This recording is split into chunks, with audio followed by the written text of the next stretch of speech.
Hello.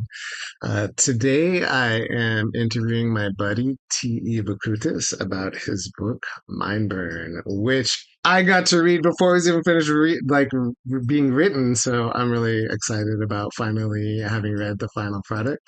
How are you doing, Eric? Well, good. Are we on now? We are now We are on. active. All right. Fantastic. I should have done like a little say like on three. Yeah, you said you were going to do a whole thing, so I was expecting like a whole intro segment with like some music. I don't know, all sorts of stuff. I mean, I one day, I'll have a whole introduction. This is my second interview. The first one was Dee, who you know, who I interviewed a few months ago, which is really awesome. Um, so your book is Minority Report meets Ready Player One as a new investigator hunts down a dangerous criminal capable of hijacking and controlling cybernetic implants. I got to tell you, like, I walk around Los Angeles with this book in my hand and people are just like, what? Someone reads?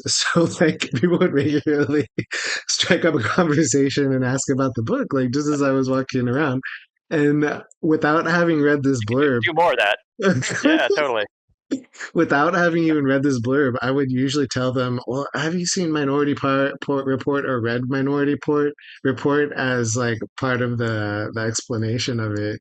I would say it's like that, but if cell phones had been like implanted inside your brain.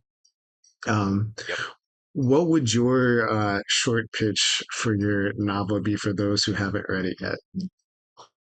Well, I mean, you read the short pitch at the start, but for Yeah, me, yeah. it was just I think it's about themes. There's several themes that I like that I wanted to explore in addition to the technical side of things. But really, it's a question about for me the biggest question in the book is like is free will, like how far do we want to take that? Like is there ever a point we want to take away free will, or you know do we not? And pluses and minuses for that. But anyway, I think that was kind of the biggest thing that I wanted to explore in the book with the devices that we talked about, the personal brain assistant, which is a cell phone that's basically embedded in your head. Like they have the ability to alter your behavior, and so that was kind of where the core of the idea came from. Okay, in principle, the idea of altering people's behavior against their will is bad. But what if the only behavior you're altering is their desire to harm and kill other people? Then it becomes a question of, all right, well, is it worth taking away a person's ability to murder someone else, forcefully taking that away? Or could we allow them to murder someone because, we don't want to impose, we don't want to stop their free will. So anyway, that was just, really interesting kind of philosophical question that I thought about, and then kind of the whole genesis of the book spurred from there. And then there was, a million other things, but that was kind of where it started. Yeah, I mean, and for me, like in science fiction, the most exciting thing about it, like as a genre, is the world building. And that was one of the things that definitely attracted me to Mindburn specifically. Um, before I get too deep into it, though, let me post some links to your book into the chat really fast. So anybody who wants to can find the book at these various locations. And on the And an YouTube audio too. version There's of an audio this, book as well. and there's an So audiobook. you can listen to Uh, it if you like. Uh huh. yeah, if you're not so much into the reading thing, but people get pretty excited when they see a book. I think the hardcover like has some extra cachet. Even if you're secretly It's a lovely listening hardcover. Yeah. to the audiobook, you should also get the hardcover books so you can carry it around. I swear to God, like everybody will talk to you. It's ridiculous. I like this. Um, Yeah, I like this marketing stuff. What's that book? Oh, you should buy it. Here it is. exactly. Go Uh, viral in LA. absolutely. Um, so was it this whole sort of like the concept of free will that got you interested in the first place, or did you start with the characters when you were originally coming up with this, like as a concept and starting to write this out?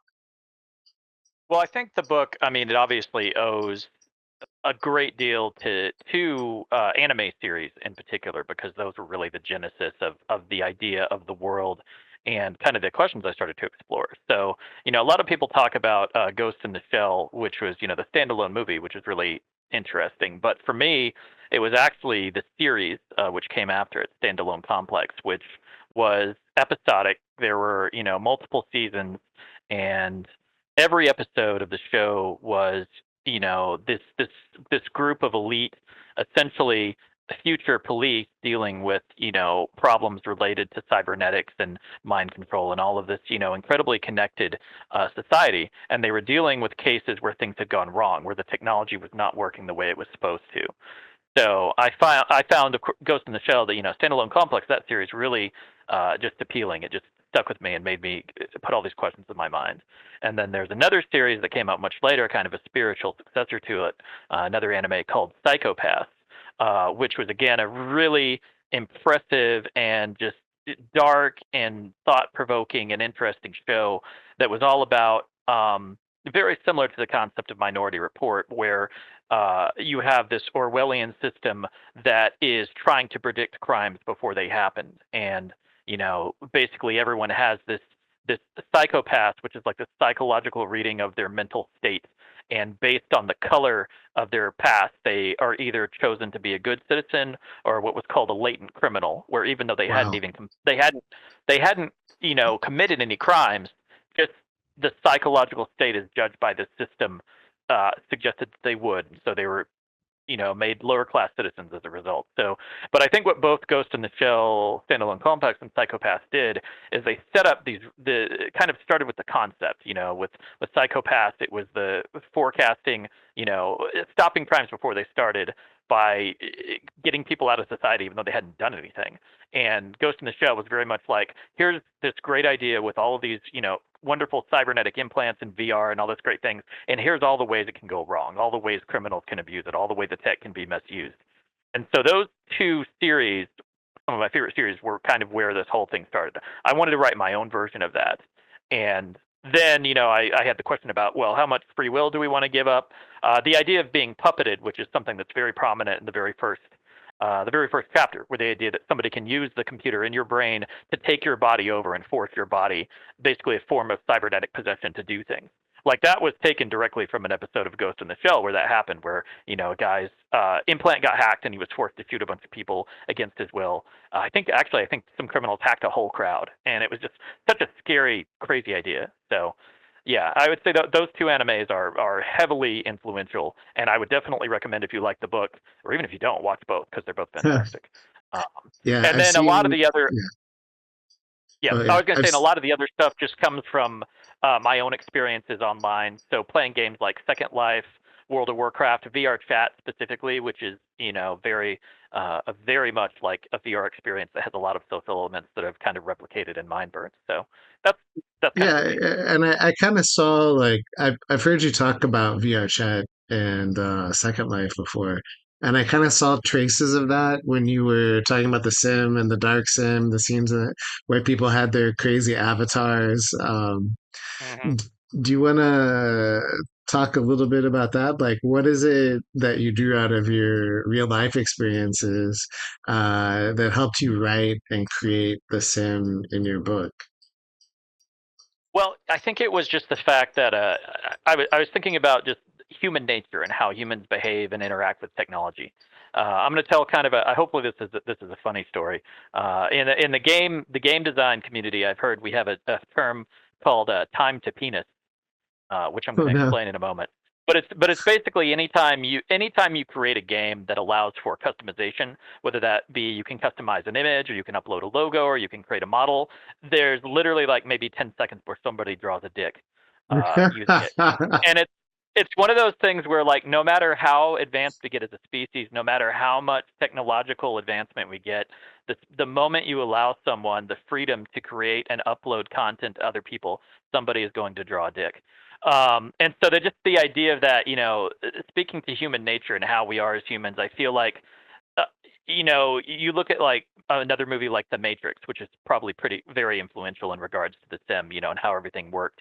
Everyone could be their ideal selves, and everyone could indulge in behaviors that they would never be able to do in real life. Whether that be thrill seeking or warfare or sex, like all those basic impulses that drive humanity are still present.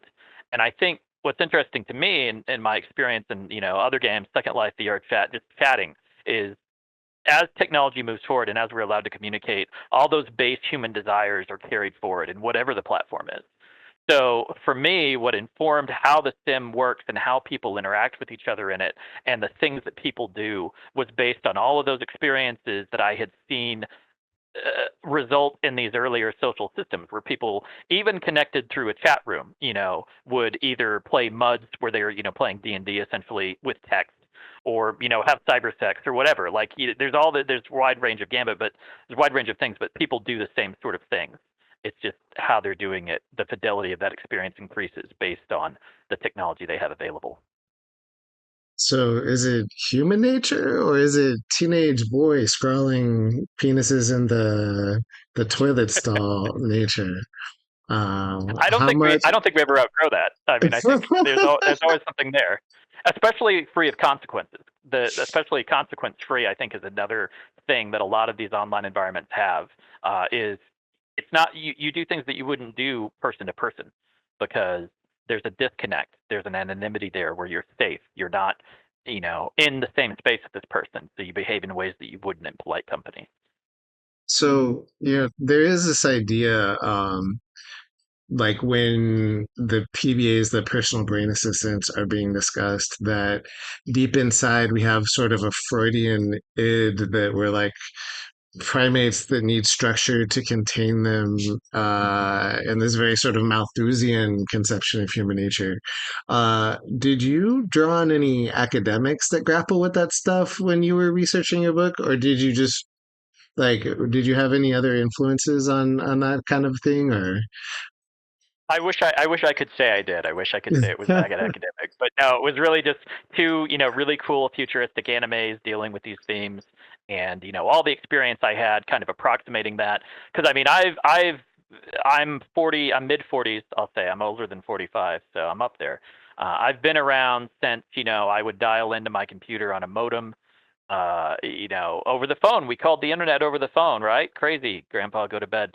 And now, I've got a full VR rig in my house where I can put on a VR headset and I can be in VR chat with, a bunch of other people who are, doing all sorts of things and have all sorts of interesting avatars, and I'm interacting with them in real time.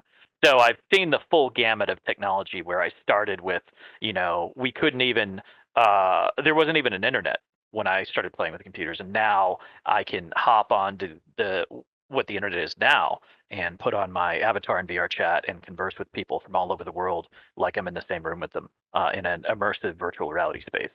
So I think that perspective, being able to see how that has progressed, helped me kind of visualize how it would continue to progress in the future, which is where ideas like the sim and how people would react to each other and the things they would do would all come from, as well as just my own experiences in those environments. So, would your avatar in real life be a butterfly? Would it be Tinkerbell, or would it be a Corbin?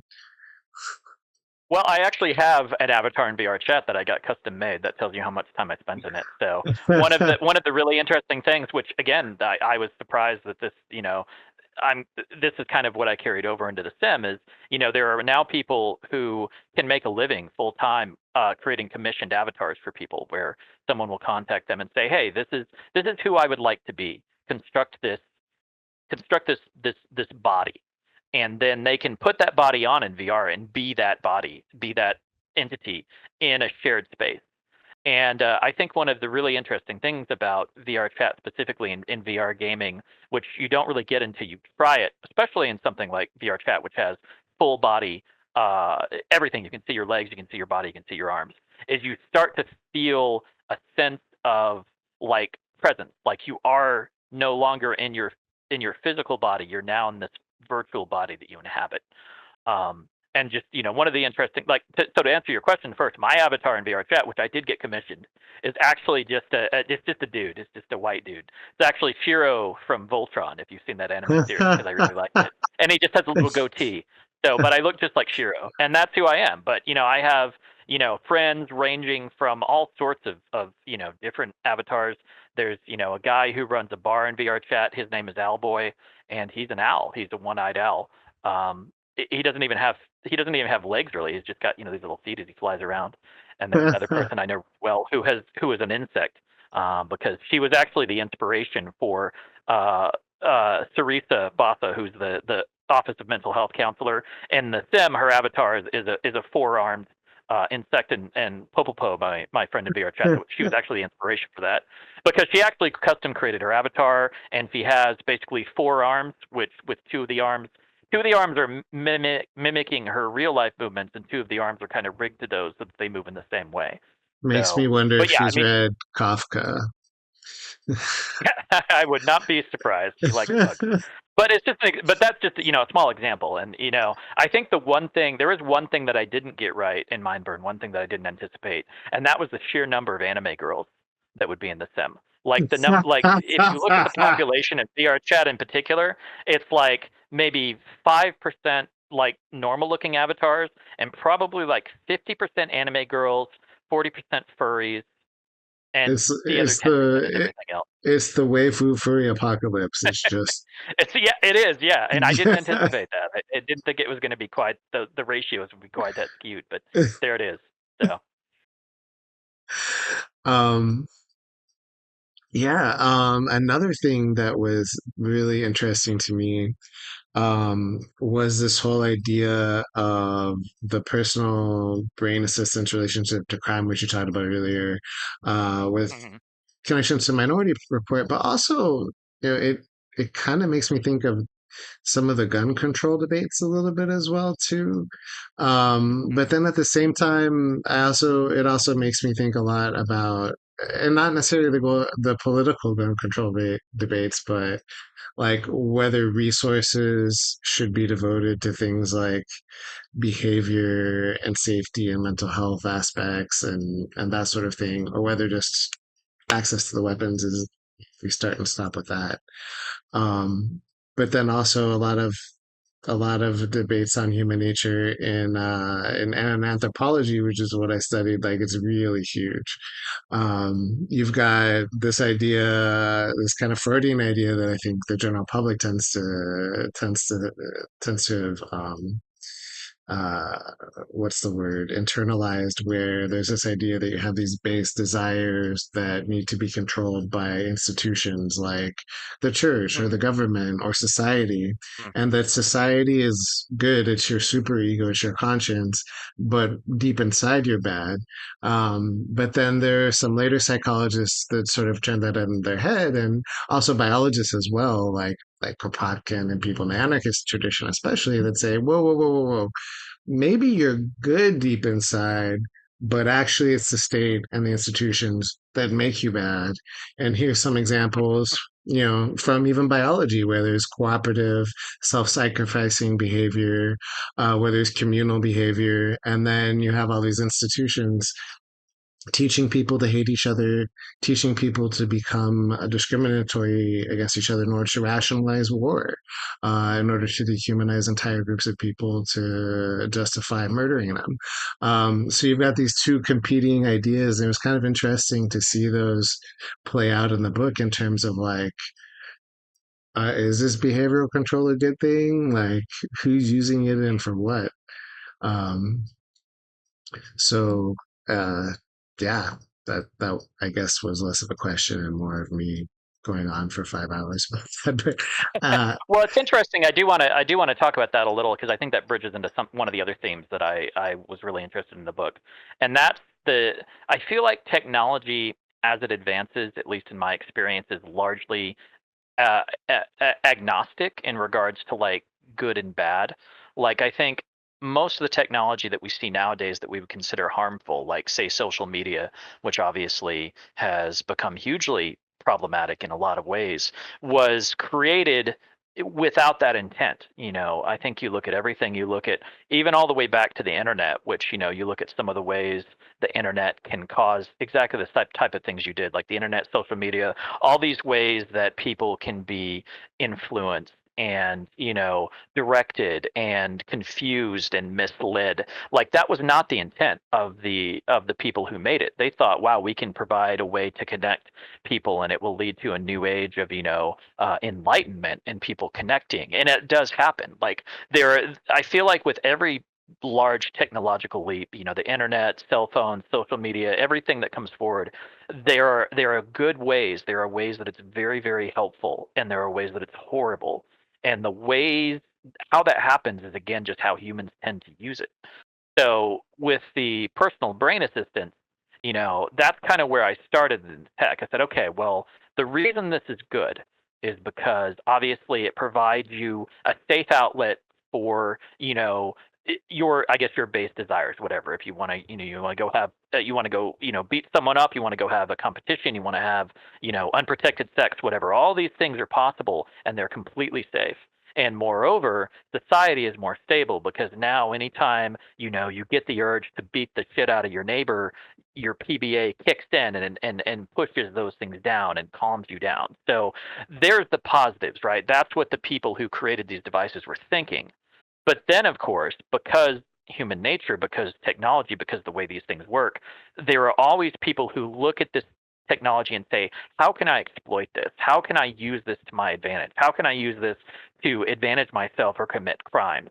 And because it's almost impossible to make any technological system completely immune to being used in ways that it's not meant to. That's where you start to see cyber crimes, which are the things that the detectives in my books are investigating when people's PBAs force them to commit crimes, when they're they take a virtual drug and it doesn't have any sort of exit loop, so they're trapped in their own minds as they're essentially pleasuring themselves, they're mentally pleasuring themselves to death.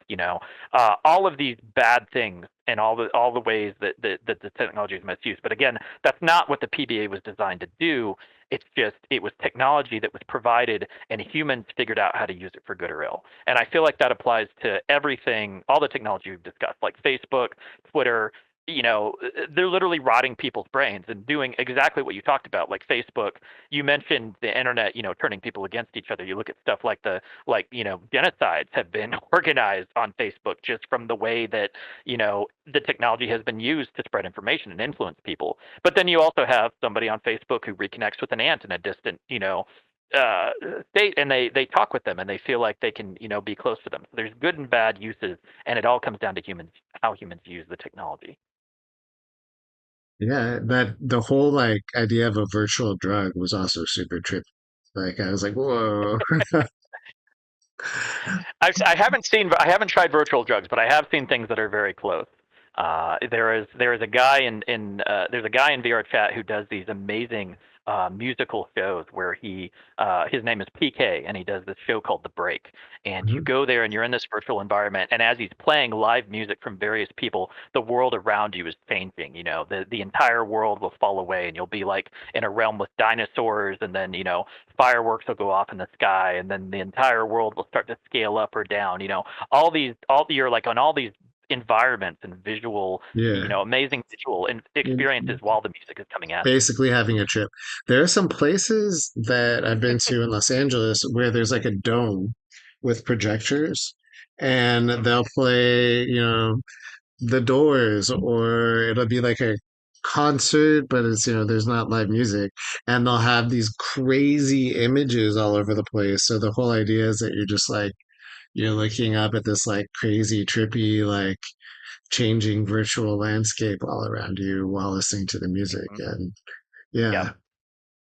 And I Um, mean, you look at like I remember that there was an example, and I don't know. I'm sure this is going to happen at some point. Uh, there have been experiments done. I can't remember exactly what, but where you can stimulate different parts of the brain, just either electronically or otherwise. And at some point, I figure someone is going to figure out how to stimulate that dopamine. Whatever gives that burst of dopamine. Just press a button and you get that, right? And it's going to be the rat who ODs on food or whatever. I can't remember. There was some yeah. experiment where they set up a rat. They gave it a button for food and like a button for cocaine or something. I don't know. It probably No, wasn't cocaine, but no. basically, but the rat like basically hit the cocaine button until it died. just Wow. because Yeah. it enjoyed the pleasure.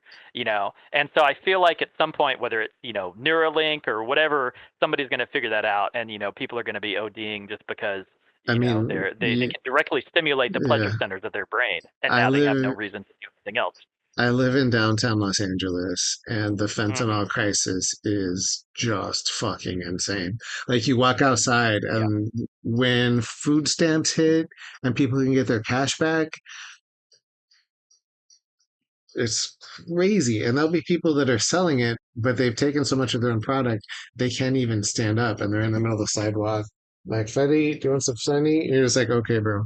I think it's crazy, but yeah, the like so much worse than cocaine. Like Hmm. the the fentanyl thing that's just popped up in the past couple of years has had such an enormous impact out here. At least it's crazy. Hello, Yeah. Nate, If and somebody hello, ever Suzanne. By the way, thank you guys for jumping if in. somebody ever figures out how to make your cell phone get you high, I think we're like doomed as a species. I If think they ever figure out though how to, they kind of already have, right? Like one of the other yeah. things that I was thinking about while I was reading your book was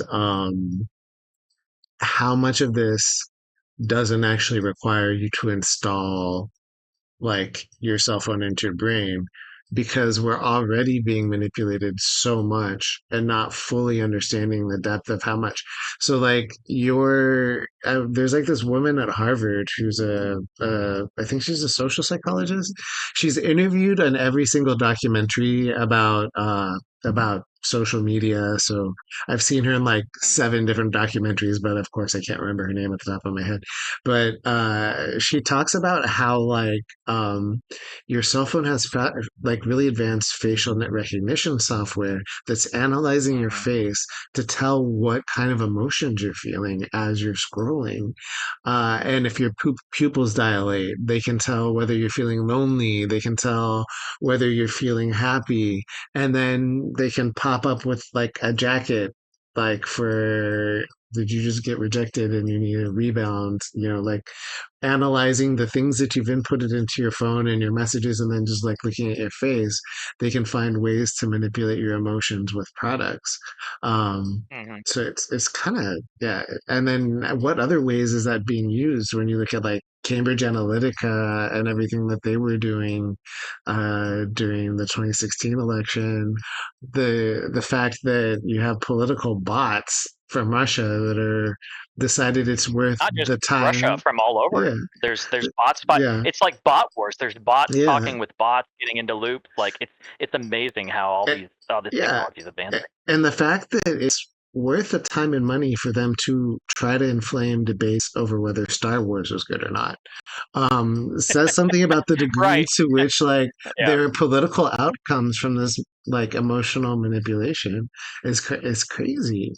And I don't Yeah. know, have you ever seen the documentary Center of the Self by any chance? Oh, it's No. so good. It's a BBC documentary. You can find it on YouTube, I think. It's like it's got this weird sort of like neo synth, like what people in the 70s thought the future would sound like kind of soundtrack.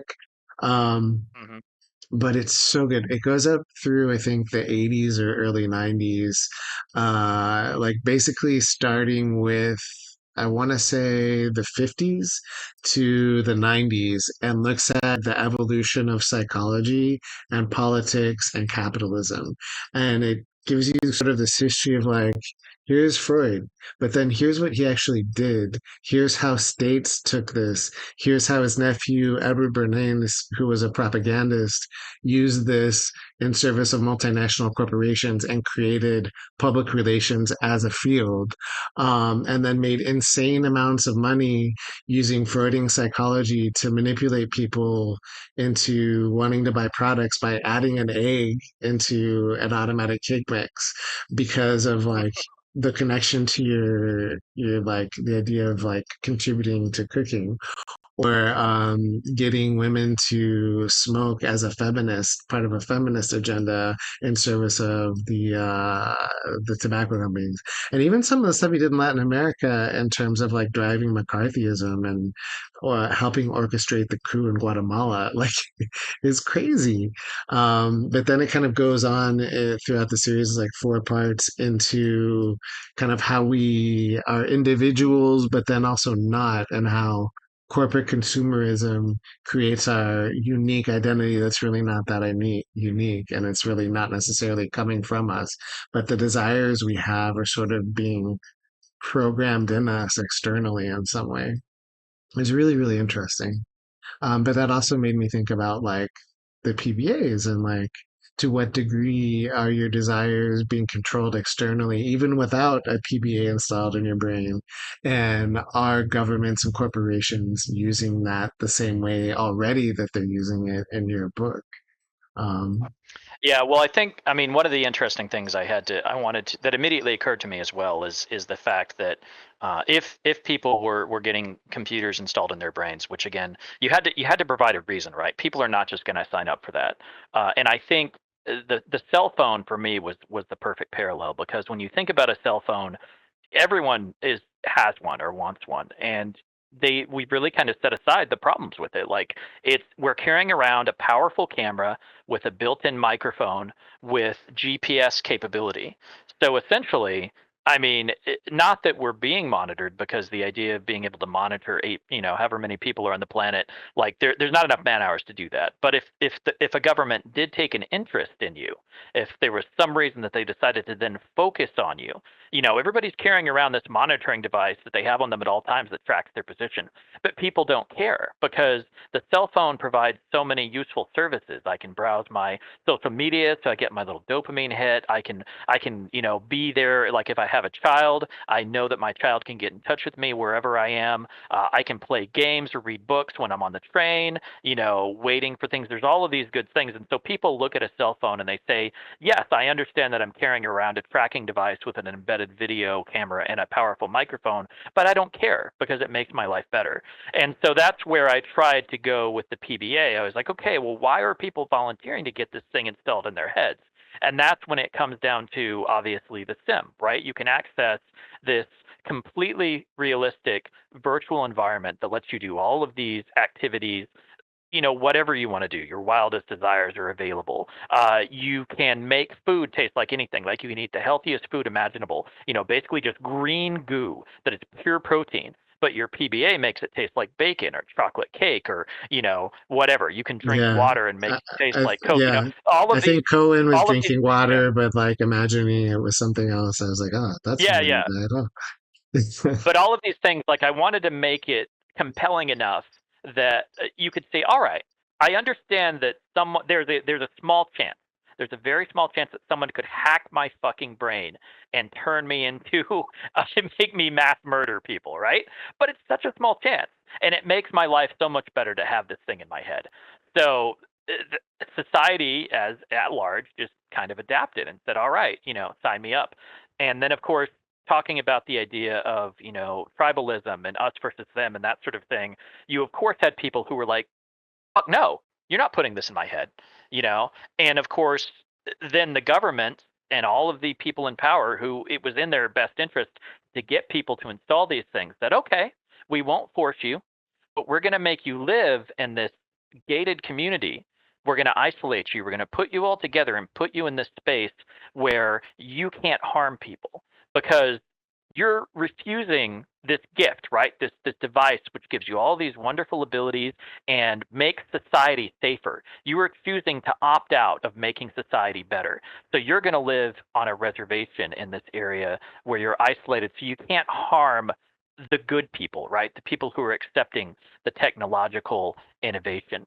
And so that's kind of, even though I didn't delve too much into that, I talk about a reservation for, quote unquote, loose circuits, people who refuse to accept the implant, and how they're discriminated against and isolated, and even find themselves longing for that. Like, that's the whole reason for, to provide a bit of a spoiler for the very first case that Cohen handles. But Sheila Fisher, who's the young woman who's puppeted into this, massacre, this mass shooting, she her parents were adamantly against her getting this device that all her friends had, everyone she know has. She wants this experience and she can't get it, and so she turns to the black market. She turns to criminals essentially to get this device implanted, and because the device is not up to the standards that you would expect, she's then hacked and forced into this awful crime, and she essentially is forced to commit murder suicide. So it, it, I just try to, when I'm thinking about how this technology works and how it affects people, I try to think about everything from my own experiences and also just what I've seen with humanity, like the fact that kids want to they want to have what other kids have. They want these experiences, and often if they can't get them, they take risks, and they put themselves in more danger than they would if they could just go through official channels for these things. So It gave me a little bit of Amish vibes, to be honest. Like, it could be, yeah. I mean, it's interesting. I don't know much about the Amish as far as why they choose not to engage with technology. I know that they do it. I've never heard, like a specific theory as to it's what their philosophy is. there's a lot of like there'll be carriages, but they still have LED lights.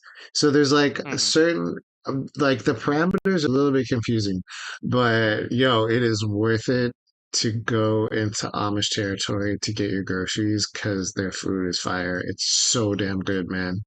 Like there's a Walmart in the middle of Missouri where my grandparents used to live, where there's this like a place where you can put your horse carriage and tie it at the Walmart parking lot if you Hmm. wanted to go there as well. But there's also a lot of cooperatives that have really, really good food, and a lot of the natural food stores or whatever.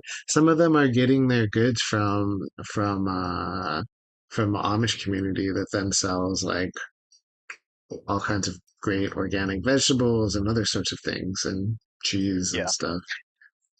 But it's interesting because they choose to live that way. No one kind of forces that on them. So it's somewhat of a parallel. But I think the idea that it goes back to the kind of what you were talking about earlier about the desire of the people in power to have control, to basically. I mean, I think the people who design PBAs, again, the engineers, the technology people are just like, I'm going to make the world better, and that's their genuine interest, right? And they also, just like again, the internet, social media, any technology that comes out, I think the people who design it are excited. They have good intentions, and they don't think through all the ways it could be abused, or they don't care, or they just can't anticipate it because. We have this in game design too, where we have this thing called emergent gameplay, where players will play our games in ways that we would never expect. Like we can design a game, we can spend 5 years working on it, we can QA the hell out of it, and we put it in the hands of players, and some player goes and does something, and like we just stare at it like, why the hell would you do that? But they love it. Like they find ways to break these systems or to use these systems in ways that we never anticipated. And I think that happens with technology all the time. And but at the same time, you do have these unexpected uses for it, misuses and misuses. But I think you also have people at the top, the people who are funding this research, right? The people who can look at, say, in this case, look at a personal brain assistant and be like, wow, we could use this to subtly influence people's behavior to make the world safer for us, right? For the people in control, because the biggest danger to the people at the top, to the people with all the money and all the control, is the fact that at some point, if enough people ever grow dissatisfied, right, that's when the mobs start. That's when the pitchforks come out. Now the peasants are coming to burn down their mansions, and they have to find ways to prevent that. So, ultimately at the very, very top with the executives of One World, which is the corporation that concerns this, they may tell themselves that, yes, I'm doing this for humanity. But really, I mean, at some point, they're doing it for themselves too, because it allows them to basically control the world. Um, so I may be getting a little too much into spoilers there, but I mean, I think that especially once you read kind of the last few chapters of Mindburn, the last case, where you start to see, the curtain peeled away as to all the ways that PBAs can be used. That's kind of where I wanted to focus on that and how it's the ultimate goal, not necessarily what they were designed for, but how they can be used. So here's my question for you, and I'll answer this too. We can both answer. Uh, if PBAs were really coming out on the market, like would you, even like knowing everything that you know, having written the book on them, uh, would you be in a reservation not using a PBA, or would you get a PBA installed? What do you think you'd give in? See, I love that question because that's what I want people to ask. Like, I want people to be asking themselves that when they finish it. Like, would it be worth it to me, to become part of the society or to set it aside? So, and again, I'm coming at this from the perspective of having written the world and kind of knowing how everything operates. So I probably have a comfort level with it that most don't. So, but to that question, like theoretically, if the world was real and I was going to live there, I would probably get a PBA installed. I would be okay with it. And the reason why would be simply because of the probabilities involved. Like, I think there is there's always a chance, as again, I could get in my car, and I could drive tomorrow. I could get in an accident and I could die. I could get in an airplane, the airplane could crash. There's all these things that could happen. But statistically, other than the time that Cohen lives through, where there is this essentially a crime wave, a wave of cybercrime, where the world is essentially coming to an end. Prior to that, it was pretty okay for most people. So I'm coming at it from the perspective of having developed the world and understanding that. I would think most people, and I mentioned this to a few people when I talk about the book. Like, I've asked them that very question, and some people are like, "Well, sure, I guess," and some people are like, "Fuck no, never," and it's that same breakthrough because for some people, like the idea of giving up the tiniest bit of free will is like unacceptable. It doesn't matter what the benefits are. It doesn't matter, even if it makes society safer. Just no, I'm not willing to compromise my ability to choose what I want to do. And other people are like, absolutely, yeah, let's all work together and let's have this communal society where it's now impossible for anyone to murder anyone else because you've all agreed to opt in to the system where our behavior is controlled to prevent that. So I think but the reason I say yes is just because in general, for the average citizen of this world, having a PBA installed is it's fairly beneficial and fairly innocuous, just in general. And what we're seeing in the book is a lot of the edge cases, a lot of the cases where it's gone horribly wrong, which is, of course, when you call the Cybercrimes Investigation Division because shit has hit the fan. This is working. This is working wrong, or it is intentionally being misused, and now the cops have to come in and deal with it. So, but I'm I curious like, what your answer is, or if you'd be like, hell no, you'd be like, you no know, way, never. I like to say that I wouldn't. I think I would Uh-huh. manage to resist for like a good 5 to 10 years. Because also, when I think about cell phones, like I'm dating myself here, but I did not want one of these motherfuckers. Like, I'm also Hmm. kind of weird. Like, I didn't want to learn how to drive when I was like everyone else was like, yeah, I gave my driver's license. I was like, I'll pass. That's cool. I don't really feel like Hmm. I'm not excited about driving. But Same with peer cell pressure phones. got to you, right? Everybody had driving. Everybody had a cell Well, phone, and well, like eventually it breaks you I down. really hate, like, I hated everything about them. And I Hmm. lasted years with one of those Motorola flip phones, like well beyond you could even possibly repair them when they broke. I got like several of them so that I could just replace the old one with a new one. Hmm. And Man, like I think the hardest part for me was navigating because I have a shit sense of direction. I'm lost all the fucking time. And not being able to just like grab Google Maps and blah blah blah blah blah blah blah. But I mean, even then, like when I was in school, I would take my phone and I would put it in the trash can and turn it off for a week because I'm not I hate phones. Maybe I was like channeling Gen Alpha or Gen Z because they don't like phone calls either. Before it Well, happened to I mean, us. phones are now unusable. Like it's Yeah. unrelated, but it's like this weird, like in the past few years alone, there's been this weird apocalypse where the phone as a device existed for decades, for a long time, and it served its purpose. And now within like 5 years, I have my phone on do not disturb because I literally get you know 10 junk or spam or calls a day and text, and I don't answer my phone because it's essentially been rendered unusable through all of the spam that's possible. So, but you think about that, like you think about 10 years ago, 15 years ago, people ever imagining that, yeah, we've just the system that has existed for all this time is just junk. Like within 5 years, it's just Yeah. unuseful. You know, and I, it's crazy to me that we've. I remember when phones were yeah. useful, and now we don't answer our phones because it's constantly being bombarded by Yeah. junk text and everything. And I don't get spam calls that often, but I happily ignore them. What ramps my anxiety up is when my mother calls. I'm like, oh God, no, I don't want to pick up the phone. I'm not ready for this. Yeah. Like I'll call you, Well, but that's an entirely I need to different problem. psychologically prepare first. Yeah. So, um, but also I think, if we're taking this in a political direction a little bit, I don't know how much of a side this is, but I've got this on the mind because I used to work in directly in politics where I would organize people, especially young people, to go and meet with their elected officials, take them to Sacramento to meet with state officials, lobby for certain things. And those doors are closed now. Like it used to be you could call up a membership representative and they would pick up the phone and your elected official would have someone on staff that would be there to hear you out, if not be able to show up in their office and meet with them. And now it's like the only way that even like people who are running for office or like in like elections and stuff in contested elections, there's not in-person interaction, there's not conversations over the phone. They just want to engage on social media, which is not the same thing as like a conscious Yeah. engagement. It's not real. It's engagement in like the way that word has been appropriated by social media, but not engagement in a mental conscious engagement or political engagement. And it's like the political MO now is like mobilize a Twitter hate mob.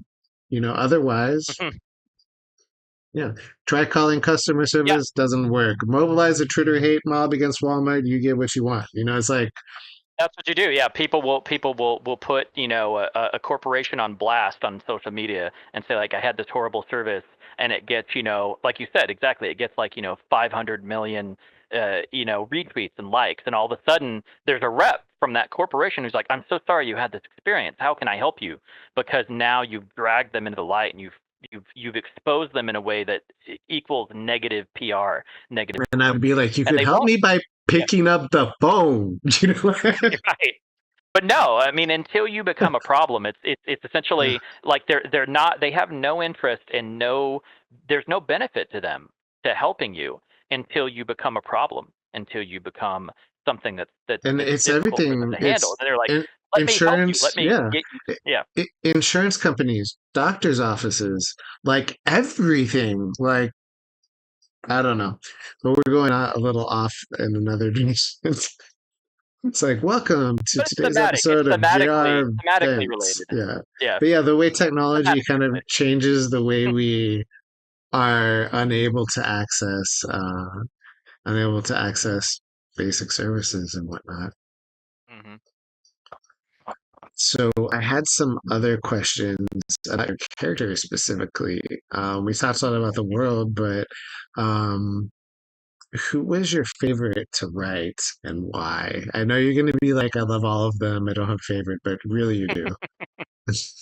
I can't. I mean, I can't pick between my children, right? I love all of my children equally, but I like them all for different reasons, and I think I can definitely say that. Like, I feel like each character that I put in there, I wanted to be a person who was who was representing a particular perspective. So obviously, Cohen, who is our primary character, the one we spend the most time with.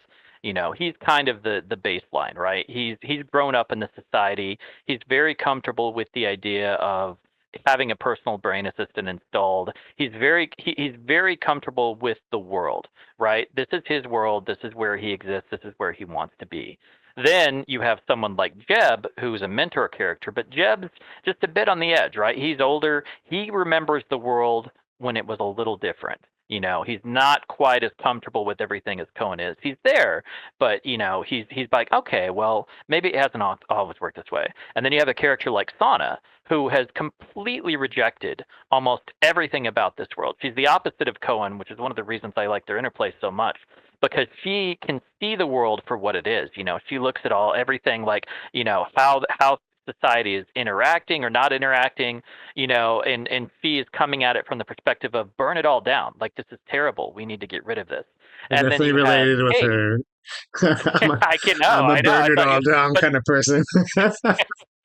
but then you have Kate, who on one hand is, Kate is her foster sister, who on one hand is in a position of authority and power and control because she's financially wealthy and she's the head of this corporation. But on the other hand, she's kind of influenced, by Sana and by her thoughts, where she's a little more like, okay, I'm aware of the way power works in ways that she's aware of the way that power works in ways that Cohen is not.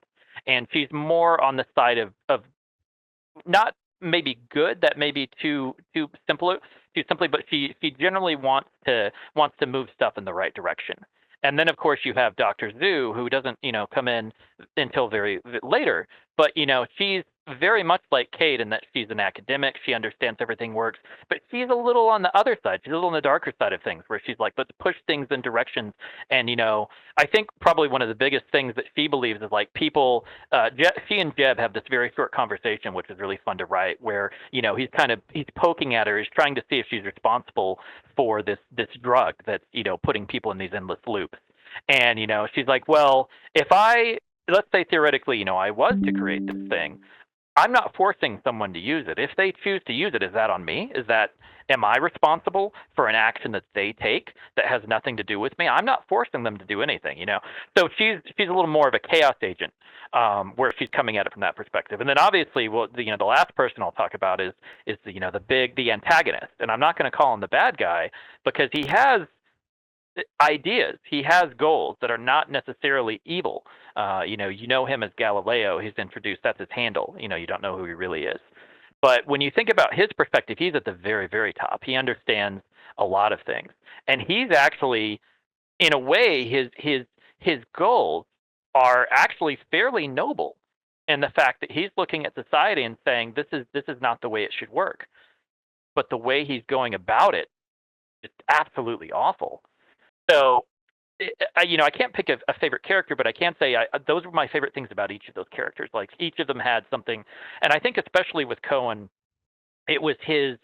I don't want to say innocence, but kind of his general desire to do the right thing, right? Even if he doesn't know how to do it, and he's lost like so much of the time. He's not sure what the right move is. He's So kind of like he's a puppy dog. yeah, but he's there he's there in writing. I'm sure you're familiar with this. You always have a character who is kind of the audience stand-in, right? He's a character who doesn't understand everything or needs to be taught things. And so that way, it's you don't get as obvious as a, well, as you know, Bob, we've been doing this. You don't get that obvious, but you have reasons why. Yeah, okay, well, Cohen doesn't understand how the Sauna's sim brothel works. Like he doesn't understand the mechanics of that. If he can explain that to him, Exposition it's like time. exactly. But it makes sense because you're learning it with him, so it doesn't feel as it doesn't feel like something that's plunked in there. It's like, oh, okay, he has to learn about how this works as part of his case, and we get to learn with him and get this aspect of the world. So, yeah, those are my favorite things about all of I really like Zoo's pragmatism. There's something about her them. just like that. I don't know. She and Sunny or Sana were my two favorites by far. Um, and again, like I'm, there's something wrong with me where I'm 9 times out of 10 more likely to identify with the villain. So, Hmm. so like I don't know, Well, like I mean, why? again, I don't want to. I'm trying not to spoil too much, but I Yeah, think one of my favorite things, just as me, this is me as an author, like congratulating myself, right? This is like I'm stroking my own ego here. But what I really really liked, what my favorite thing to do, was the fact that I think in the end, if you look at Cohen, his goals, and you look at Galileo's goals, and you compare them, it's interesting to me because you could flip their goals and very much make Cohen's goal a goal of a villain, of an antagonist, right? When you think about it, depending on where you fall on this debate, you're like, wow, okay, he's actually in favor of this system, right? He's supporting and propping up the system, but he's doing it for the right reasons. you could And write and the same Mind token, Burn 2, yeah, and it's just from Galileo's perspective. And Galileo is, again, he's doing awful things, so much bad stuff. He's an awful, awful person.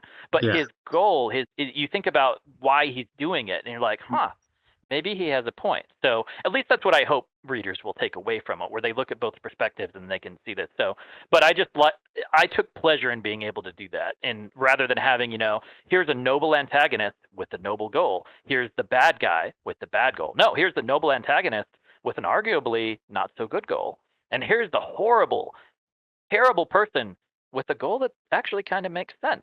You start to wonder, you start to balance it in your head. So, do you have, what's the sequel situation here? I'm not writing another book unless I wanted to be standalone. I liked where things ended.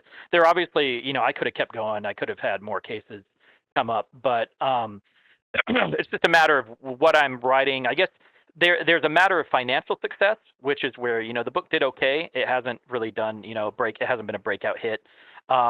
And then there's a matter of, just what I'm interested in. And, for me, as strange as it sounds, I write for pleasure. I write things that I'm interested in. And I would love to go back to that world someday, but there's nothing in Mindburn that's calling to me immediately. There's nothing that's driving me to say, I have to go back and write a second book. So if at some point I felt that desire, and so two things would happen. One, I suddenly, I go back and watch Psychopaths again, and I'm just like, okay, I want to write a sequel. I would jump in and do it. Or let's say this podcast, your podcast takes off. Let's say some guy from Universal sees this and says, that book sounds amazing. And then he pitches me, he says, hey, well, here's a dump truck of money. Let me make a movie out of this. Then I'd be like, fuck yes, do that. I'm going to write a sequel right now. So whether it was a financial incentive or a creative incentive, I might go back to that world and just tear it up and write another one. But neither of those elements are here right now. So for So that reason, I'm kind of happy where it is. your process with this book was different than particularly the way I write. Um, Mhm. I guess I kind of wanted to ask you what your writing process usually looks like. And I know this started out as kind of a serialized experience. Yes. Um, and I was kind of curious, is that the same or is it different from the way you usually write? How did that feel? Especially when you had the point where you needed to put it all into one big novel. What was your experience of doing it that way? Well, for me, I had a mental word count in my head throughout the entire time, where I broke each of the cases, and there's 10 cases in the book, essentially, if you look at them in a vacuum. And each one was about 12K words, about 12,000 words. So, and each of those would be 6 parts. So when I was writing it, I kind of had a mental map in my head. This is the problem. This is kind of how it's going to play out, and this is how it's going to resolve. And then I would mentally break that down to segments that were about 2,000 words, which even in the book as it stands now, each of the chapters is around 2K. It's maybe a little shorter, maybe a little more, but it tended to be around that same length, because that was the length that I thought, okay, if I'm serializing this, I'll be dropping, like 2K of this a day. So that was actually helped a lot, because one of the things that can be intimidating as a writer is when you're looking at, like, if I'd set out to say, I want to write a 120K novel, right? That's a lot. That's you're staring down a very long road. But if you're like, well, I'm going to write part 1 of 6 of episode 1, that's like 2,000 words. I can knock that out and, like, wow, I'm Yeah. already done. Let's keep going. So it was an interesting process, because I think Mindburn was the first time where I had written a novel in that way. And since then, I've done a lot more serialization. The novel I wrote after that, Rise of a Manor Lord, which is, kind of a snarky isekai, was written for, actually, I guess after that, I didn't write Manor Lord next. The next book I wrote was called Hallowed War, which was kind of a little Final Fantasy VII inspired, a little more anime inspired. But both of those were initially published to an online format, or online platform called Royal Road, which does serialization. And in both of those cases, I was writing segments that were very similar to Mindburn, around 2.5K, and publishing, 5 times a week or whatever. but Mindburn was the first time where I really wrote using that process. And with both Hallowed War and Rise of a Manor after, I found that continued to help me. It continued to be interesting to be able to mentally set a word count in my mind and work toward that. So I'm not working toward, the ultimate end goal of the book. I'm working toward, hey, here's a 2,000 word chapter where some interesting stuff happens. And just for me personally, I found that was a really comfortable and really easy way to write because it took away the weight of feeling this massive word count on me. And it's just like, I'm just going to write a scene and then I'm done. Yeah. I probably never would have finished my first novel if I hadn't been on, I was on a forum at the time. And every I know Tuesday or fantasy whatever, faction, right? Or was it a well, different no, forum? it was a Was it different fantasy forum. faction? I was on Oh, Writers okay. Cafe. And I had, I don't know, maybe like 10 people that were following my novel as I wrote each chapter. And if I didn't deliver on a Tuesday, they'd be like, what happened? You know? What happened? Yeah, I was like, exactly. oh, Yeah, that's I was like, another oh great no, motivator. I gotta Yeah. actually do this. So that was pretty fun. Hmm. But with that, I didn't feel like the episodes needed to be self-contained, really. Did you feel like if you're serializing it, it's kind of like a Shonen Jump episode or something where you need like an arc for each chapter that you don't necessarily need when you're doing the whole book. And then another corollary for that, did that present new challenges for you when you're looking at like the book as a whole and those larger arcs and a longer plotting process? Um, Yeah. And it was it's interesting you asked because for me, I think so much of that was stuff that I was emulating that I'd seen done. You look at serialized television for one thing, which is kind of it started. A lot of people say one of the first shows that was really serialized successfully was Babylon 5, where you had all these such a great show. standalone. It is, but you had all these standalone episodes, but there were these small elements of things of a larger story. I think Buffy the Vampire Slayer was another show that did this successfully. So, these are shows that I watched where I saw cases where here's a complete story, but here's little elements that are setting up other things. And you had it even got to the point where people would go through and say like here like they break down the episodes of the show and they say okay these 4 episodes are like main story right main plot like this is just watch these and you've got it and then there's all these other self-contained episodes that add to that.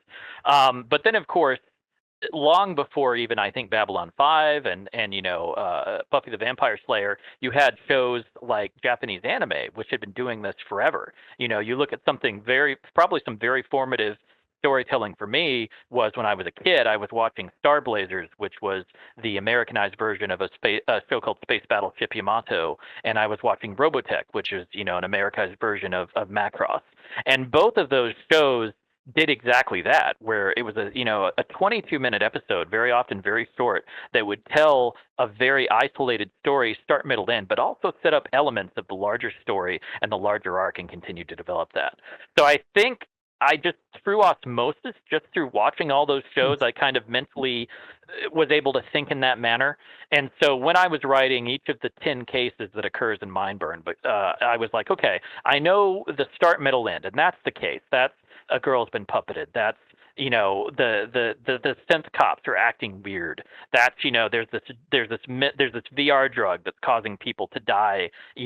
Of pleasure. Like those things are resolved at the end of each episode, but there are breadcrumbs that are dropped in each one where you get to the end of the situation in episode 2 or I guess case 2 where Cohen meets Sauna and he's dealing with these people who are trapped in their virtual whorehouses essentially, right, and they can't get out, and you're like okay well that's resolved, but wait, who is this Galileo person? Where is he coming from? Why did this person how did they get the script? And so you leave that, it's like a breadcrumb. Each individual episode is setting up these breadcrumbs, giving you ideas, and then at some point you get into I think the seventh case where he's trying to figure out, he's got a person in his apartment that's holding him at gunpoint. He's in this horrible situation. He's like, how do I get out of that? And that's when all those breadcrumbs really start to pay off and come together. Um, And so there was the plot, there was the obviously the overarching plot, the main story, and the side stories, but there was also the concept. And I think one of the things that individual case did was also introduce a piece of tech. You learn how PBAs work in the first, the case, the puppeting case. You learn kind of how pleasure boxes work in the case with the with Sauna's virtual brothel. Then you learn how synth cops in particular can come to conclusions that aren't necessarily programmed into them, right? They're given a set of directives and they can figure out how to use those directives and make decisions that you didn't necessarily anticipate. And, so you have all of these various concepts that you sort of introduce to the reader. And then in the end, hopefully, when everything goes down in that 10th case, you see all of these things come together and you see how they're used, and you as a reader can go, aha, now I understand how they did that I because like I how understand how. you, yeah, I also like how you brought in the Force Go Call of Duty. Yeah, I was yeah, like, exactly, and that comes whoa, he directly from made my that experience relevant playing. at the end. Yep. Yeah, but I mean that comes from my experience playing shooters, like playing Halo, playing Yeah, Quake. yeah, The sense of like Halo is probably the biggest influence for Strike Force Go, just because that's the one I played. That I felt what was most fun, like had that most sense of camaraderie with your friends. Where you're like, let's play capture the flag, and vehicles and introduced all that stuff. But yeah, like they were able to incorporate that. So yeah, there's two elements there. There's setting up the technology and essentially the concepts that are going to interact in the final episode, and then setting up the story as well. And it all comes down to breadcrumbs, I think. So when you were writing these characters, to go back to the characters again for a second, did you get ideas from real life people you've interfaced with? I guess you're not allowed to say that legally, but then, where do you draw ideas from their personalities? Because I mean, clearly you have the Strike Force Go troll, who is obviously a person we have all seen before. Like that was real life right there. I recognize that. But were there elements of different people's personalities that were inspired by anything in real life? I don't think I could point to anyone specifically, other than there's the like I think the one case, it was not a personality, but it was the idea. It was the idea of a four-armed avatar, right? A four-armed insectoid avatar. Like Yeah, that would have never occurred to me if I hadn't, gotten to know my friend Popopo. That's her handle in VR chat. But if yeah, I hadn't met her, I never would have put in a yeah. four-armed insect avatar into the world, because that was just such a cool idea. But I think the rest of as far as the characters, both major and minor, I wouldn't point to a specific person, but I would say it. I think as writers, we just soak things in. Like we soak in interactions with everyone we meet. We soak in how we see characters interact in media or in books or whatever. So there was certainly a lot of influence. And there was also a lot of, you know, characters that like you mentioned, characters we all recognize. Like everybody's encountered a troll, right? Everybody's encountered a dude who's just a dick for the purpose of annoying you. That's his whole goal. Like we can all relate to that.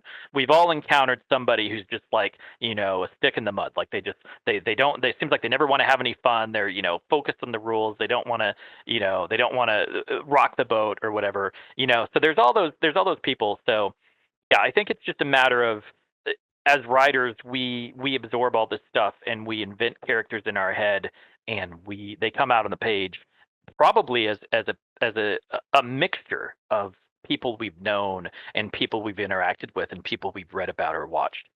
Did you draw from other police procedurals when you're putting together, Jeb and Cohen's relationship? It's pretty classic police procedural pairing. Yeah, absolutely. Yeah, you have And the rookie and yeah, the veteran. Yeah. and how was Mindburn different from other police procedurals, or the same? And why did you decide to do the police procedural approach? Well, the reason there was actually going back again to the base inspiration, which was both Psychopaths and Ghost in the Shell standalone complex are, for better or worse, police procedurals, in the sense that they, in my mind, what defines a police procedural is there's a large team, there's an ensemble cast, each of them has personality quirks, each of them has specialties, right? There's always something each of them brings to the team that's unique. And there's always kind of a case of the week, right, or a monster of the week, or a situation of the week in any of the serialized show that you go to, where these people have to react and solve a problem, and that problem is solved. but it's a smaller problem in a larger scheme. And so, I mean, that's the structure of a police procedural, but it's also the structure of a lot of other storytelling. You could even say like Buffy the Vampire Slayer. When you look back at that, that could sort of be like a police procedural, except they're not cops. They're fighting monsters, and they're not going after criminals. They're going after vampires, or something like Supernatural, where it's the same idea. Dean and Sam are not. They're not. It's not cops, but they have people come in. They have specialties. They're dealing with unique situations that they resolve. So I think just the idea of an ensemble cast with unique skills working together to overcome a problem, like that's the core of a lot of television and police procedural specifically. But so that just is a great storytelling method overall. But because that was the way Psychopaths and Ghost in the Shell were set up, and those were direct inspirations, that's the direction I decided to go. And what do you think you did that's like different from your typical police procedural? I don't know. I don't know that I necessarily did anything different. I'm not ashamed to admit that. I think one of the uh, I remember when I was a much younger writer, I used to obsess about uniqueness, about coming up with a unique idea or writing something that no one had ever done, or I think a lot of people when they first start to create, they're very possessive, of their ideas. I used to do conventions. I don't do conventions much anymore, but I used to do sci-fi fantasy conventions, and a common thing I would see on panels when I was doing the inevitable panels about, hey, how am I a writer? How can I write? People would raise their hands and they would ask like a process question, right? But they would say like, yeah, I don't want to tell you my idea, right? But if I wanted to do this, like if I wanted to have two characters interact, right? But they were so precious, like they were thinking this idea that I've come up with is something that no one has ever had, and which is going to blow people away. And as I grew older, I'd be like, wow, it's like so much has actually been done. Like so many ideas are out there. And so I think what became less important to me was uniqueness and more execution. And I think that's where, as writers or as creators, you really start to come into your own, is when you realize I don't have to tell a story that no one's ever heard before, but I do have to know how to tell a good story. And you can only do that. You can't do that without retreading a lot of the things that have come before. And you can put your own spin on it, and obviously you do. That's what we as creators do. Here's a unique story, but it's going to follow a lot of the same beats. It's going to follow a lot of the same ideas. It's going to use a lot of the same methods.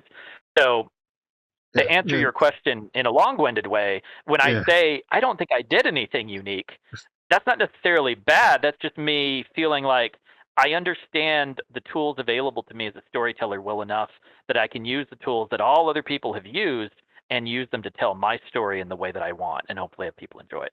There's a really great quote from Ursula Le Guin that I just looked up. Hmm. uh, where she says there are a limited number of plots. Some say seven, some say 12, some say 30. There is no limit on the number of stories, which Yeah, is kind of like what you just said. Yeah. Um, yeah, that makes a lot of sense to me. Yeah. I love her so much. All right. Next, last question. We got through all of mine, maybe not in the order I wrote them in, but I think we got through all these questions. Uh, That's one, fantastic. one I did want to ask you that's a little off because we went in a different direction. We were talking about serializing.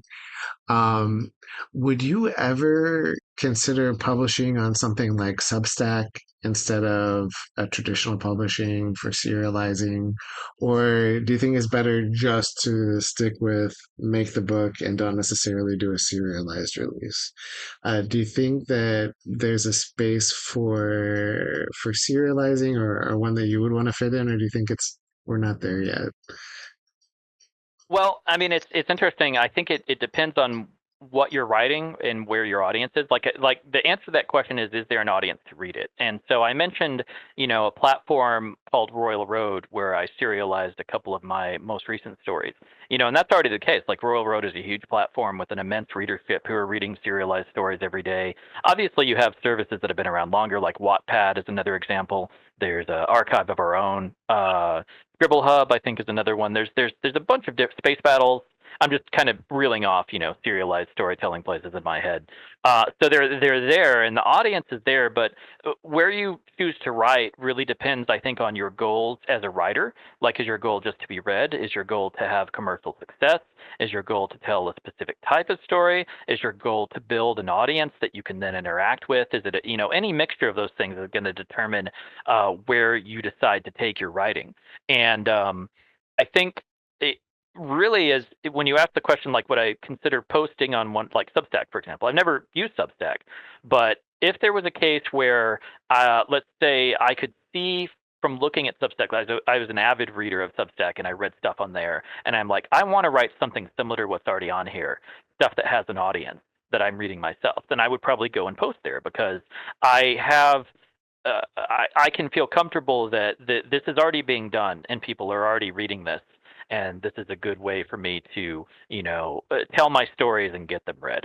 And so for me personally, just speaking as what drives me as an author, it's always been just to be able to share my stories with a wide audience and hear from people too, just hear what they thought. So and I'm lucky. I'm coming from a place where I'm not necessarily dependent on my writing to survive, which is not the case for everyone. I have a stable job that supports me, where I could not write at all, and I wouldn't be on the street, right? So I'm in a place of where I have an advantage over a lot of people who are writing for a career. So for that reason, that's really, as much as I would love financial success, as much as I would love to have a book just go, do amazing numbers, like, hundreds of thousands of reviews, book talk going crazy about it, uh, Universal, rolling up to my house with a dump truck of money saying, "Give us the rights." Like, all that would be awesome, but that's like bonus. That's like icing on the cake for me. As long as I have people who've read my stories and come back and said, "Wow, this made me think about this," or "I asked these questions," or "I just enjoyed this." Like, that's what motivates me as a writer. So, and just like having this conversation with you has been fantastic. Like, I've had such a fun time just talking about, it's like you're picking up what I'm putting down. We can chat about this and how the book worked and what it made you think about and the questions that it brought up in both of our heads. So, um, yeah, Awesome, awesome. that's why I write. Yeah. So, final question. What are you up to now? What is next? And tell us all of your secrets. Like, what's the next project? Well, I don't know. I don't know what I'm writing next. I actually am at a bit of a place where I just finished. So the series that I just finished writing was my snarky isekai, which was titled Rise of a Manor Lord, and that was also anime inspired, and it was just inspired by every isekai anime or story that I'd read because I love the premise. I love the idea of a normal person from our world wakes up. There's a joke about, I don't know if you're familiar. Hopefully, you're familiar with Truck Kun, where the most common trope is that a guy gets plastered by a truck, but rather than dying, he wakes up and now he's a normal person in a new body in a fantasy world, and he has to deal with that, right? And I love that trope. I fucking love it. I've loved it since I read, The Lion, the Witch, and the Wardrobe, which was a portal fantasy, which was an isekai. These kids stumble into another world.